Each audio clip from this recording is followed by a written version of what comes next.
প্ৰয়োজনীয় আৰু নীতিবহিৰ্ভূতভাৱে লাভ কৰা অগ্নেয়াস্ত্ৰৰ অনুজ্ঞাপত্ৰ বাতিল নকৰা আৰু মহানগৰত সংঘটিত হোৱাৰ গুলীচালনাৰ ঘটনা উচিত তদন্ত নকৰা প্ৰতিবাদত আজি আমি সদৌ চৰাইদেউ জিলাৰ ছাত্ৰ সন্থাৰ আহ্বানত আজি সোণাৰীত আমি গৃহ বিভাগৰ দায়িত্বত থকা মাননীয় মুখ্যমন্ত্ৰী আমি প্ৰতিমূৰ্তি দাহ কৰিছোঁ আৰু এই দাহ কাৰ্যসূচীৰ জৰিয়তে আমি ক'ব বিচাৰিছোঁ যে যোৱাৰ বিশ্বকৰ্মা পূজাৰ দিনাখন মৰাণত বিজেপি কৰ্মীয়ে গুলীচালনাৰ ঘটনা সংঘটিত কৰিছে। তাৰ উপৰিও মিলনপুৰ পঞ্চায়তত সভাপতিগৰাকীয়ে দলীয় সতীৰ্থক পানী মৰা ভাবুকি প্ৰদান কৰিছে। তৎসত্ত্বেও কিন্তু আজি তাৰিখত কোনো ধৰণৰ কাৰ্যব্যৱস্থা গ্ৰহণ নকৰিলে। গতিকে আমি দুয়োটা বিষয়ে উচিত তদন্ত কৰি দোষী ব্যক্তিক শাস্তি দিবৰ কাৰণে আমি দাবী জনাইছোঁ।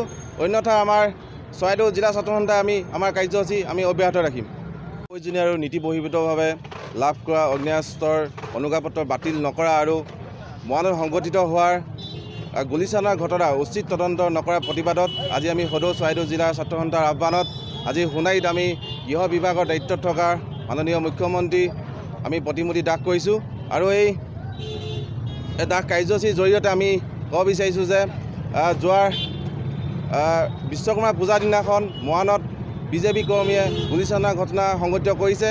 তাৰ উপৰিও মিলনপুৰ পঞ্চায়তত সভাপতিগৰাকীয়ে দলীয় সতীৰ্থক পানী মৰা ভাবুকি প্ৰদান কৰিছে। তৎসত্ত্বেও কিন্তু আজি তাৰিখত কোনো ধৰণৰ কাৰ্যব্যৱস্থা গ্ৰহণ নকৰিলে।